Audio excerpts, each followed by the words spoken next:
Assalamualaikum warahmatullahi wabarakatuh. Kami dari kelompok 7 yang beranggotakan Intan Dewita Putri, saya Aisyah Falahi dan Lulu Zakia akan membahas mengenai konseling.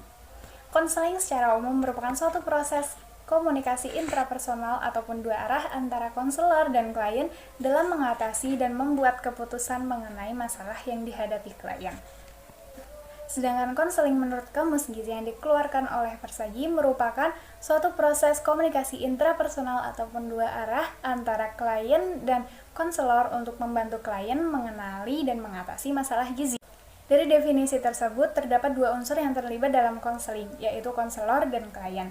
Untuk konselor sendiri merupakan seorang ahli gizi yang bekerja untuk membantu dalam mengenali dan mengatasi masalah gizi yang dihadapi, serta membantu mendorong untuk memilih cara pemecahan masalah gizi secara efektif dan efisien. Untuk ahli gizi sebagai seorang konselor menurut Permenkes harus mempunyai STR ataupun surat tanda registrasi yang dikeluarkan oleh Majelis Tenaga Kesehatan Indonesia dan juga surat izin kerja ataupun surat izin praktek.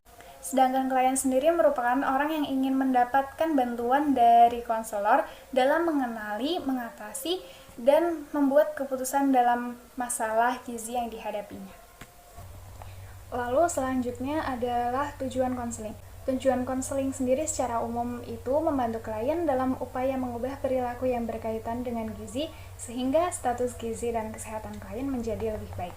Nah, perilaku yang diubah di sini meliputi ranah pengetahuan, ranah sikap, dan ranah keterampilan di bidang gizi. Sebagai contoh perubahan perilaku adalah penerapan sarapan pagi dengan menu gizi seimbang dan mengonsumsi air putih yang aman dan sehat serta berolahraga secara teratur. Selanjutnya manfaat konseling, yaitu membantu klien untuk mengenali masalah kesehatan dan gizi yang dihadapi, membantu klien dalam memahami penyebab terjadinya masalah, membantu klien untuk mencari alternatif pemecahan masalah, membantu klien untuk memilih cara pemecahan masalah yang paling sesuai baginya, dan membantu proses penyembuhan penyakit sesuai perbaikan gizi klien. Lalu terdapat sasaran konseling. Untuk sasaran konseling ini dilihat dari berbagai sudut pandang, seperti klien yang mempunyai masalah kesehatan yang terkait gizi, klien yang melakukan tindakan pencegahan, ataupun klien yang ingin mempertahankan dan mencapai status gizi normal. Jadi pada sasaran konseling ini tidak hanya ditinjau dari kasus gizi klien, tetapi juga pada individu yang mempunyai berat badan ideal agar tetap mempertahankannya, serta bagaimana cara mencegah penyakit-penyakit yang berkaitan dengan gizi. Seperti gambar yang terlihat di PPT, itu terdapat peralatan dan bahan apa saja yang digunakan dalam konseling. Untuk peralatan pada umumnya seperti laptop, skin fold caliper, timbangan berat badan, microtoys, dan lain-lainnya. Sedangkan untuk bahannya ada leaflet, poster, buku-buku terkait tentang gizi dan diet, lalu ada bahan makanan penukar, standar porsi, standar antropometri, beberapa program diet dan menu, tabel AKG, dan juga surat izin kerja ataupun surat izin praktek. Saya di sini akan melanjutkan materi yaitu persyaratan konselor. Nah, konselor yang memenuhi syarat dan berkualitas sangat mendukung keberhasilan konselor.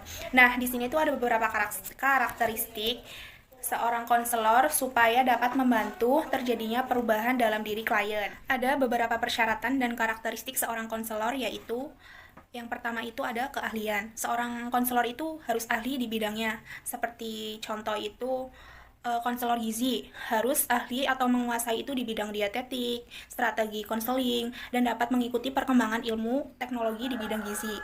Yang kedua itu ada menarik.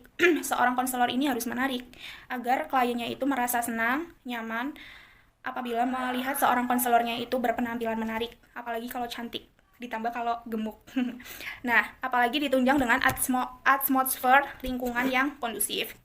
Menarik dalam arti penampilan, busana, tutur kata, dan lain sebagainya. Yang ketiga ini dipercaya. Seorang konselor itu harus dapat dipercaya oleh klien. Apabila seorang klien sangat percaya pada konselor, ini akan menjadi modal dasar keberhasilan konseling dipercaya meliputi saran-saran yang disampaikan konselor yang sangat bermanfaat dan dapat diterapkan dalam kehidupan sehari-hari. Nah, yang keempat ini ada empati. Ciri-ciri konselor yang baik adalah mampu berempati kepada klien. Empati berarti itu memahami orang lain dari sudut kerangka berpikir orang tersebut. Yang kelima ini ada kesadaran tentang diri dan pemahaman. Konselor ini harus sadar terhadap dirinya, yaitu berbagai kebutuhannya seperti kebutuhan untuk memberi mengasuh, disukai, menyenangkan orang lain, dicintai, dan lain sebagainya. Untuk yang kedua ini ada motivasinya untuk membantu, terutama membantu klien dalam memecahkan masalahnya. Untuk yang ketiga ini ada perasaan-perasaan yang dimiliki seperti puas, sakit hati, bahagia, kecewa, bingung, takut gitu. Nah, untuk yang keempat ini ada kekurangan sama kekuatan. Setiap konselor ini pasti mempunyai kelemahan sama kelebihan. Hal ini tuh harus disadari untuk seorang konselor karena untuk memperbaiki dan pengembangan potensi seorang konselor. Nah, yang keenam ini ada keterbukaan nih. Untuk keterbukaan seorang konselor mempunyai peran yang sangat penting dalam konseling. Dengan keterbukaan, konselor dapat mengakomodasi perasaan, sikap, tingkah laku klien dengan dirinya. Nah, di samping itu, dengan keterbukaan, konselor dapat berinteraksi dengan berbagai jenis klien. Dengan demikian, keterbukaan itu merupakan persyaratan untuk komunikasi yang jujur. Yang ketujuh ini ada objektivitas. Memandang masalah klien secara objektif akan membantu konselor dalam memberikan alternatif pemecahan masalah. Nah, pemecahan masalah atas dasar database yang akurat dan tidak dimanipulasi. Objektivitas akan menyelamatkan konselor dari klien yang manipulatif dan mencegah komunikasi yang disfungsional. Nah, yang kedelapan ini ada kompeten. Kompeten berarti konselor mempunyai pengetahuan, informasi, keterampilan untuk membantu. Kompeten itu berhubungan dengan proses psikologi, asesmen, etik, keterampilan klinis, keterampilan teknis, dan kemampuan untuk menilai, serta kemampuan berpikir multikultural. Nah, yang kesembilan ini ada kesehatan psikologis yang baik. Seorang konselor harus sehat secara fisik, mental, dan sosial. Nah, di samping itu, kondisi psikologisnya tidak boleh terganggu, sehingga dapat melayani klien dengan baik dan benar berdasarkan masalah yang dihadapinya. Nah, selanjutnya ini ada peran dan fungsi konselor. Setiap orang mempunyai peran dan fungsi yang berbeda-beda. Hal ini tergantung dari jenis pekerjaannya, pendidikannya, dan faktor lain, sehingga dapat dikenal oleh masyarakat. Nah, untuk peran dan fungsi konselor ini ada sebagai konselor, sebagai konsultan, sebagai agen pengubah, sebagai agen prevensi, sebagai manajer. Untuk peran sebagai konselor ini untuk mencapai sasaran interpersonal dan intrapersonal, mengatasi defisit pribadi dan kesulitan perkembangan, membuat keputusan dan memikirkan rencana tindakan untuk perubahan dan pertumbuhan, meningkatkan kesehatan dan kesejahteraan. Nah, peran konsultan sebagai konsultan antara lain itu agar mampu bekerja sama dengan orang lain yang mempengaruhi kesehatan mental klien. Misalnya itu orang tua, supervisor, commanding officer, eksekutif perusahaan. Pokoknya siapa aja yang memiliki pengaruh terhadap kehidupan kelompok klien primer.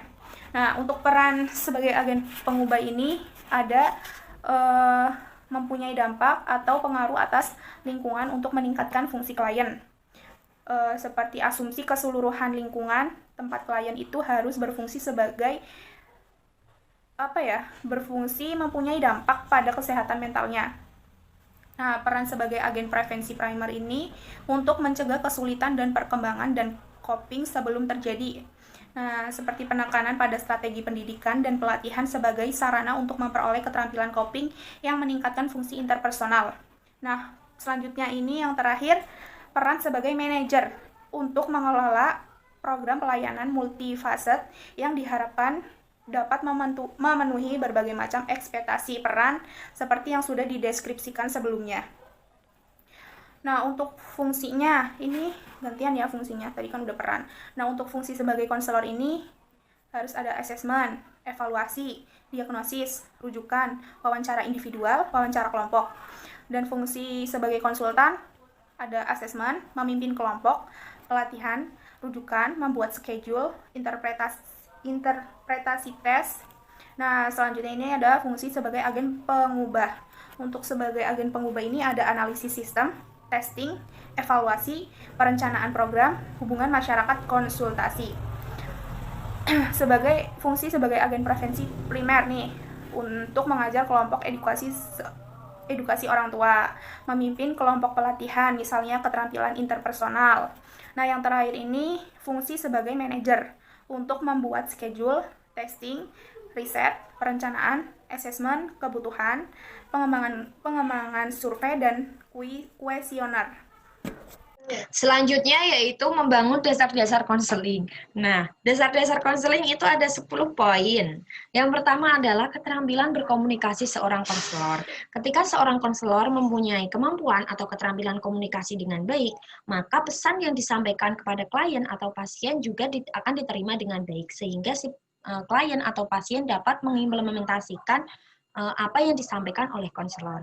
Yang kedua adalah sambut klien dengan ramah. Nah, sambutan yang ramah akan membuat suasana hati si klien itu juga akan ikut senang, nyaman. Yang ketiga adalah persilakan si pasien atau klien tersebut untuk duduk. Yang keempat adalah menciptakan suasana yang menyenangkan.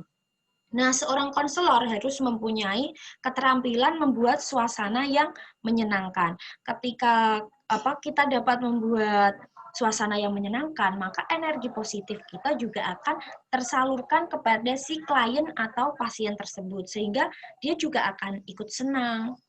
Terus yang kelima adalah menciptakan suasana nyaman. Nah, karena kenyamanan adalah nomor satu. Ketika seorang klien atau pasien itu sudah nyaman kepada kita, maka dia juga akan menceritakan masalah-masalahnya sangat rileks atau akan rileks, biasa, menceritakan secara terbuka. Selanjutnya yaitu memberikan cukup waktu agar klien menceritakan identitas dan masalahnya. Nah, yang ini kan hubungan dua arah, sehingga yang berbicara bukan konselor aja, tetapi juga si pasien atau klien. Nah, si klien atau pasien ini dapat menceritakan masalah-masalah apa yang sedang dihadapi terkait gizi. Selanjutnya yaitu menunjukkan konselor seorang profesional. Nah, kita sebagai calon konselor, kita harus mempunyai sikap yang profesional.